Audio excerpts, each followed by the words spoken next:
اسکندر اعظم مقدونیہ سے چلا اور پھر اس نے دنیا کا سب سے بڑا فاتح قرار پایا۔ اسکندر اعظم ایک ٹیکنیک جو فتح کرنے کے لیے استعمال کیا کرتا تھا اس کو اقتصادی ہتھیار یا اقتصادی بائیکاٹ بھی کہتے تھے۔ اسکندر اعظم یہ کیا کرتا تھا کہ جس جگہ پر جس شہر پہ وہ حملہ آور ہوتا تھا پہلے وہاں پہ کچھ لوگوں کو تاجر بنا کر تاجروں کے روپ میں بھیج دیتا تھا اور ان کو بہت بڑی مقدار میں دولت اور سرمایہ دیتا تھا اور ان کو ہدف یہ ٹارگٹ یہ دیتا تھا کہ وہاں اس قلعے یا اس شہر کے اندر جا کر وہاں کے جتنی بھی اناج اور غلے کے گودام ہیں ان کو خرید لو، مہنگے داموں خریدو تاکہ لوگ جتنا بھی غلہ ہے وہ تمہارے ہاتھ بیچ دیں، اور اس کے بعد پھر ان تاجروں کو کہتا تھا کہ اب اس غلے کو آگ لگا دو۔ جیسے ہی وہ اس غلے کو آگ لگاتے تھے تو اس کے فوری بعد اسکندر اعظم اس شہر کا اور اس قلعے کا محاصرہ کر لیتا تھا، اور قلعے اور شہر کا محاصرہ کرنے کے بعد وہاں کے لوگوں پر جو ان کی امدادی سامان ہے، ان کا غلہ ہے، اناج ہے،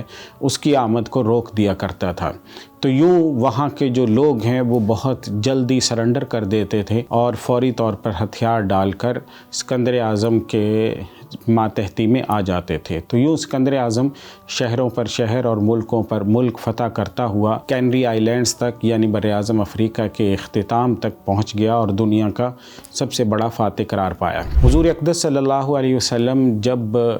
مدینہ ہجرت فرماتے ہیں تو مدینہ ہجرت کرنے کے بعد حضور صلی اللہ علیہ وسلم نے بھی اقتصادی بائیکاٹ کے ہتھیار کو استعمال کیا۔ آپ صلی اللہ علیہ وسلم نے سب سے پہلے جو سرایہ روانہ کیے تو ان سرایہ میں سے کا جو ہدف تھا وہ یہ بھی ہوتا تھا کہ جتنے بھی قریش مکہ کے تجارتی رستے ہیں ان کو روکا جائے اور قریش مکہ کے جو تجارتی رستے ہیں ان پہ پکٹ لگائی جائے، ان میں رکاوٹ ڈالی جائے تاکہ جو قریش مکہ کے پاس غلہ اور اناج اور دوسری جو تجارتی سامان آ جا رہا ہے اس کا راستہ روکا جا سکے۔ تو حضور صلی اللہ علیہ وسلم نے اس ہتھیار کو مدینہ منورہ آتے ہی استعمال کرنا شروع کیا۔ اس کے بعد ایک اہم موڑ آتا ہے۔ حضرت سعد ابن معاذ رضی اللہ تعالیٰ عنہ مسلمان ہو گئے تھے، ظاہر ہے کہ بڑے سردار تھے اور انہوں نے ویلکم کہا تھا مسلمانوں کو، اور مسلمان انہی کی وجہ سے مکہ مکرمہ سے ہجرت کر کے مدینہ منورہ پہنچے تھے۔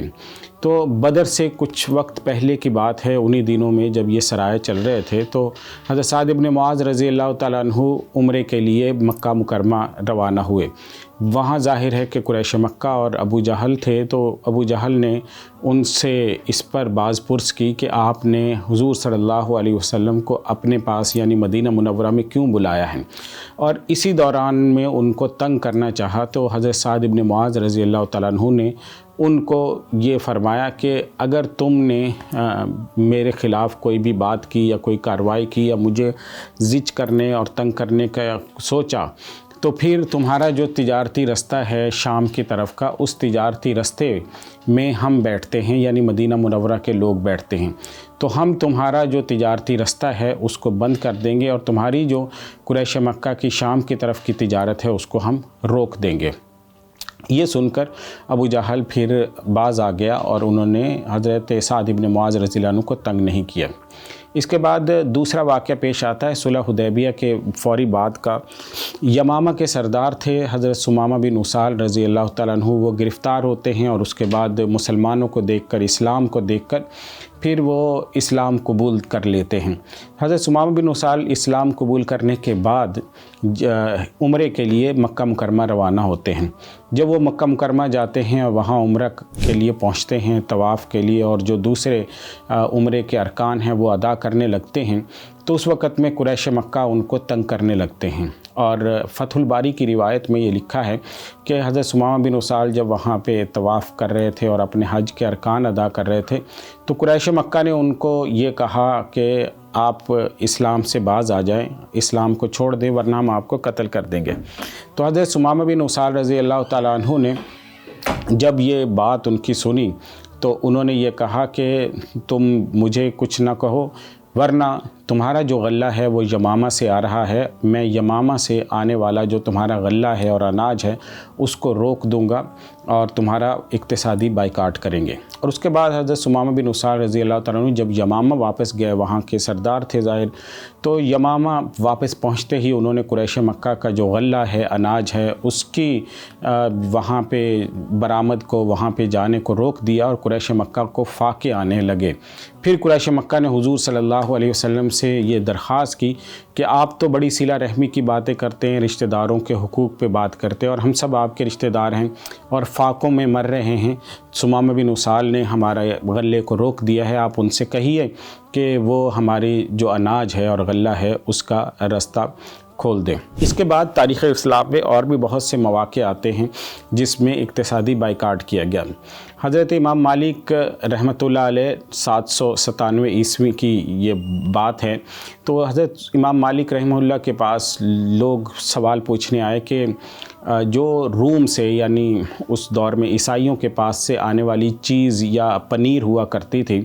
تو وہ پنیر ہمیں استعمال کرنی چاہیے یا نہیں، کیونکہ ظاہر ہے کہ اس کا جو منافع ہے وہ عیسائیوں کو ملتا ہے اور عیسائی مسلمانوں کے خلاف سازشیں کرتے ہیں۔ تو حضرت امام مالک رحمۃ اللہ علیہ نے فرمایا کہ میں کسی چیز کو، حلال چیز کو حرام نہیں قرار دے سکتا۔ ہاں، اگر کوئی شخص ذاتی طور پر اس کو ناپسند سمجھتا ہے تو وہ اس کو اپنے اوپر پابندی لگا سکتا ہے کہ آئندہ کے بعد میں یہ چیز نہیں خریدوں گا۔ اسی طرح ابو جعفر المنصور کا واقعہ آتا ہے۔ ابو جعفر المنصور آپ سب جانتے ہیں کہ خلافت عباسی کے بانیوں میں سے شمار ہوتے ہیں، اور انہوں نے ہی بغداد کا شہر آباد کیا، جس بغداد کو پھر عالم اسلام کی شوکت کی علامت، شان اور شوکت کی عظمت کی علامت قرار دیا جاتا ہے۔ یہ بغداد کا جو شہر انہوں نے دارالخلافہ بنایا تھا، تو اس کی جو جگہ کا انتخاب کیا تھا، تو دنیا کے تمام لوگ اور بہت سے مورخین اس پہ متفق ہیں کہ اس نے اس بات کو مد نظر رکھا تھا کہ یہ شہر ایسی جگہ پر واقع ہوگا جہاں ہر طرف سے اس کو نہریں لگتی ہیں، اور اس طرح کے اقتصادی روٹ پر یہ واقع ہے کہ کوئی بھی شخص اس کے ارد گرد محاصرہ کر کے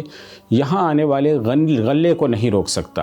یعنی جو اقتصادی بائیکاٹ ہے وہ اس جگہ کا ممکن نہیں ہے، بغداد شہر کا۔ اسی وجہ سے اس نے اس بغداد کی لوکیشن کا انتخاب کیا۔ یہ اس طرف اشارہ تھا کہ اس دور میں اقتصادی بائیکاٹ کو، معاشی بائیکاٹ کو ایک ہتھیار کے طور پر جنگ میں استعمال کیا جاتا ہے۔ تھوڑا آگے بڑھتے ہیں۔ سن 1285 عیسوی کی بات ہے، جس دور کے اندر مسلمانوں کی اور عیسائیوں کی کشمکش عروج پر پہنچتی ہے اور صلیبی حملے عالم اسلام پر اپنے عروج پر تھے۔ تو 1285 عیسوی کی جو احوال لکھے گئے ہیں، امام کرافی نے اپنی کتاب ذخیرہ میں امام طرطوشی مالکی کے حوالے سے یہ بات لکھی ہے۔ انہوں نے جب اس وقت کے حالات دیکھے اور رومیوں کے حملے، عیسائیوں کے حملے اور صلیبی حملے جس تواتر سے ہو رہے تھے، اور پھر ظاہر ہے اس سے پہلے وہ عالم اسلام کے قلب یعنی مسجد اقصیٰ پہ ایک مرتبہ قبضہ بھی کر چکے تھے، تو ان حالات کو دیکھتے ہوئے امام طرطوشی مالکی نے اس وقت یہ فتویٰ دیا تھا کہ رومی پنیر رکھنے والی دکان سے خریداری نہ کرو، اس لیے کہ رومی پنیر رکھنے والی وہ دکان ناپاک ہو جاتی ہے، اس کے برتن ناپاک ہو جاتے ہیں، اس کا بیچنے والا ناپاک ہو جاتا ہے، اور جس اسکیل میں اس رومی پنیر کو تولا جاتا ہے وہ ناپاک ہو جاتا ہے۔ اس سے آپ اندازہ لگا سکتے ہیں کہ اس دور کی جو سیاسی اور اقتصادی صورتحال تھی وہ کیسی تھی، اور مسلمان جو ہیں وہ اقتصادی ہتھیار کو کس طرح سے دیکھتے تھے اور استعمال کرتے تھے۔ اس کے بعد ہم چلتے ہیں، جو صلیبی حملے ہوتے رہے مسلمانوں کے، تو صلیبی حملوں کے اندر وہ اقتصادی ہتھیار کو استعمال کیا کرتے تھے۔ جو عیسائی پادری تھے اسی دور کے اندر سن 1200 عیسوی، 1300 عیسوی، 1400 عیسوی میں، تو ان میں جتنے بڑے بڑے عیسائی پادری ہیں اور ان کے جو ہمارے پاس دستاویزی ثبوت موجود ہیں، ان کی جو سوانح عمریاں انگلش میں لکھی گئی ہیں، ان کے مطالعے سے یہ پتہ چلتا ہے کہ وہ اس دور کے اندر مسلمانوں کا معاشی بائیکاٹ کرتے تھے، اور روم کے ان پوپوں نے بازنطینی ریاست کو منع کیا ہوا تھا کہ وہ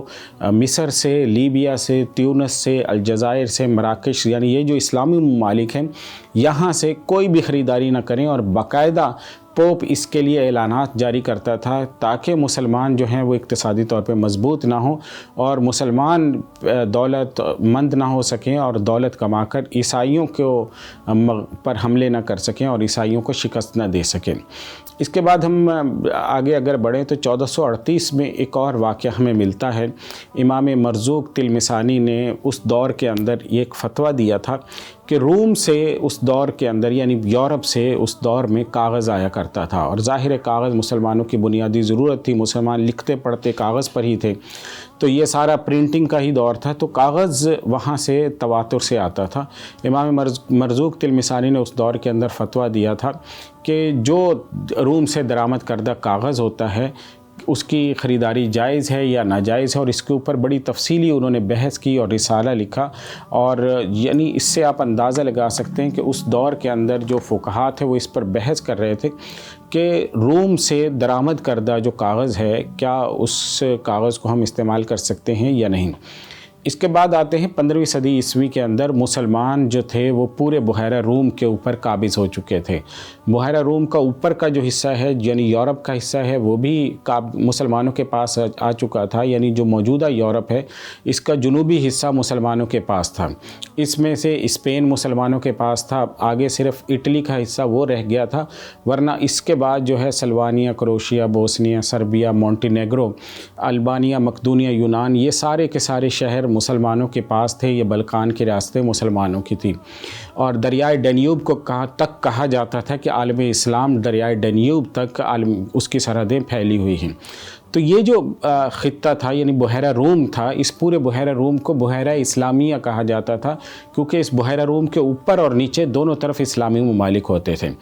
سلطنت عثمانیہ نے اس دور میں جب سلطنت عثمانیہ کمزور ہونا شروع ہوئی اور اس پہ عیسائیوں کے حملے ہونا شروع ہوئے، صلیبی حملے ہونا شروع ہوئے اور مختلف طرح کے مسائل اور مشکلات ان کے لیے پیدا ہوئیں، تو سلطنت عثمانیہ نے پھر یورپ کا بائیکاٹ کر دیا۔ یعنی وہ بائیکاٹ ایسا تھا کہ پورے بحیرہ روم کے اندر کوئی عیسائیوں کی تجارتی کشتی، کوئی بحری بیڑا نہیں آ سکتا تھا، کوئی یورپ بھر کے جو عیسائی ہیں وہ اپنی ضرورت کا جو سامان ہے وہ مسلمانوں سے خریدنے نہیں آ سکتے تھے۔ خصوصاً پورا یورپ مسلمانوں کے مسالے استعمال کرتا تھا، تو مسالہ جات جو ہیں وہ پورے عالم اسلام سے جایا کرتے تھے، وہ ان کو دستیاب نہیں ہوتے تھے۔ اسی لیے 1492 عیسوی میں جیسے ہی مسلمانوں کے ہاتھ سے اندلس نکلا ہے تو اس کے فوری بعد سے پورے یورپ میں تحریک شروع ہوئی ہے، اور پھر یورپ میں مختلف ایسٹ انڈیا کمپنیاں بننی شروع ہوئی ہیں۔ ہالینڈ نے ایسٹ انڈیا کمپنی بنائی، برطانیہ نے ایسٹ انڈیا کمپنی بنائی ہے، فرانس نے ایسٹ انڈیا کمپنی بنائی ہے، اور پھر جو انڈیا تک وہ پہنچے ہیں وہ ان مسالہ جات کے لیے تو اس سب سے پہلے اسپین اور پرتگال یہاں تک پہنچے ہیں۔ پرتگال جو سب سے پہلا یہاں سے کھیپ لے کر گیا ہے وہ بھی مسالہ جات کی تھی جو انڈیا سے، ہندوستان سے لے کر گیا تھا۔ تو یعنی اس سے آپ اندازہ لگا سکتے ہیں کہ یہ جو اقتصادی بائیکاٹ ہے اس کی ایک بڑی قدیم تاریخ ہے۔ تو آج کے دور میں جو ایک مرتبہ پھر آواز اٹھی ہے کہ ہم اسرائیل کا بائیکاٹ کریں، یہ ایک بہت اہم آواز ہے، اور اس کے لیے ہم سب کو متحد ہونا ہوگا۔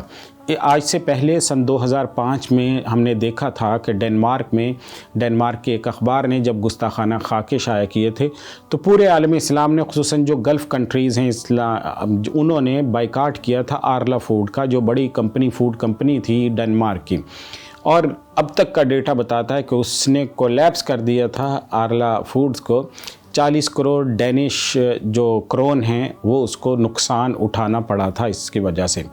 تو آج اگر مسلمان منظم ہوں گے، متحد ہوں گے تو اور اپنی کمپنیاں بنانے پر توجہ دیں گے تو انشاءاللہ مسلمانوں کو اللہ تعالیٰ عروج اور عطا فرمائیں گے، اور جو اس طرح کے ہتھ کنڈے استعمال کیے جا رہے ہیں، مسلمانوں پر ظلم اور ستم کیا جا رہا ہے، انشاءاللہ اس کے روکنے میں ہمارا بھی کنٹریبیوشن ہوگا، ہمارا بھی حصہ ہوگا۔ وآخر دعوانا ان الحمدللہ رب العالمین۔